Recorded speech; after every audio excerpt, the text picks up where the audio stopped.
Aujourd'hui, par exemple, on est en train de célébrer l'inauguration du Lab Innov Agribusiness. C'est une contribution de notre agence, l'agence italienne pour le commerce extérieur.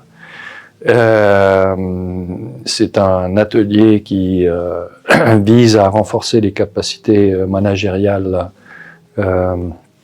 en Tunisie, en partenariat avec nombreuses institutions tunisiennes. On a eu la chance ce matin d'avoir Monsieur le ministre de l'Agriculture qui nous a honoré de sa présence pour l'inauguration de cet atelier. En parlant des autres axes, bon, vous savez que récemment, le ministre des Affaires étrangères, Monsieur Nafti, était à Rome le 16 janvier et il a eu un entretien très productif avec son homologue, le vice-président du Conseil des ministres et ministre des Affaires étrangères, Tajani. Ils ont signé une déclaration conjointe avec un engagement italien pour les 3 années 2025, 26, 27, un engagement de la coopération italienne pour ces 3 années pour 400 millions d'euros. On a doublé notre effort en matière de coopération. Ils ont également signé un accord en matière de transition énergétique. C'est la collaboration, la coopération en matière énergétique est un des axes majeurs. Bien entendu, en partant du projet ELMED, qui est un projet stratégique financé également par l'Union européenne.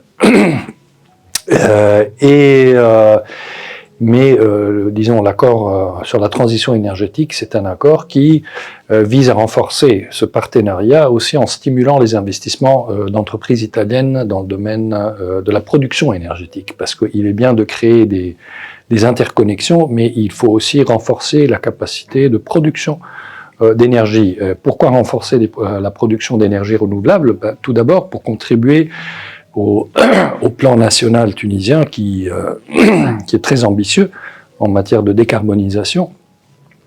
Si je ne me trompe pas, c'est un plan qui vise à atteindre 35% d'énergie renouvelable d'ici 2030. Et donc, en stimulant ces investissements en matière d'énergie renouvelable, on peut contribuer aux besoins nationaux de la Tunisie, mais aussi contribuer à l'exportation de l'excès de production vers l'Europe, ce qui renforce l'autonomie, mais aussi la possibilité de transformer la Tunisie en un hub de production énergétique très important. Ça, c'est un deuxième axe. Faut dire que on a atteint beaucoup de résultats importants ensemble. Tout d'abord en luttant contre les trafiquants. C'est très important tout d'abord d'agresser les trafiquants d'êtres humains. C'est l'esclavage du XXIe siècle. Et on fait ça non seulement sur le plan sécuritaire, bien entendu, on a une coopération en matière sécuritaire, ça va sans dire, mais on fait ça aussi en donnant de l'espoir dans les pays d'origine, en renforçant nos capacités de coopération dans les pays d'origine, mais aussi en travaillant ensemble pour assurer un traitement humain des migrants, en les aidant à rejoindre leur pays d'origine à travers les rapatriements volontaires assistés qui ont augmenté énormément cette année grâce à la bonne action des organisations internationales, notamment l'OIM mais aussi le HCR, qui ont fait un bon travail. Et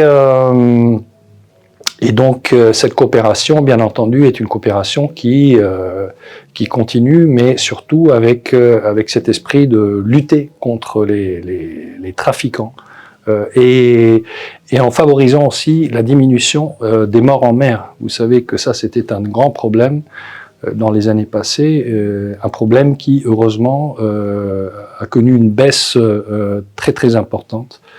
Donc, on sauve des vies, on donne de l'espoir dans leur pays d'origine et on assure un traitement humain à ceux qui en ont besoin, en les aidant aussi à retourner chez eux de manière digne, avec une aide à la réintégration chez eux. Et dans ce domaine, je dois dire que la coopération tuniso-italienne a été très très efficace. La migration régulière.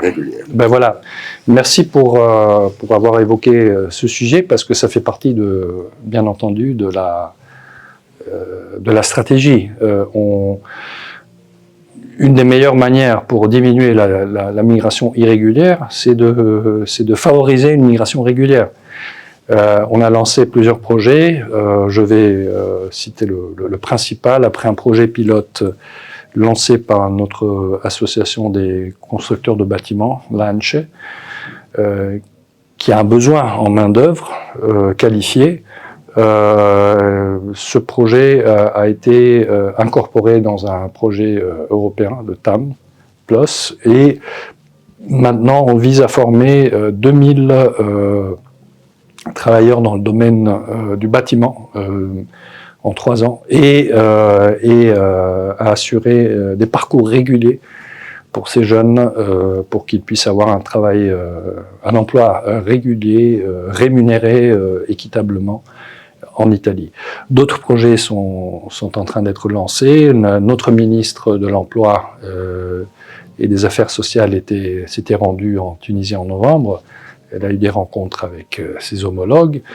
Et plusieurs autres projets vont être lancés d'ici très peu. Et encore une fois, merci d'avoir évoqué ce sujet parce que quand on a une stratégie contre la migration irrégulière et quand on attaque les trafiquants, on doit bien entendu avoir une stratégie à 360 degrés. Et cette composante est une composante essentielle de la stratégie.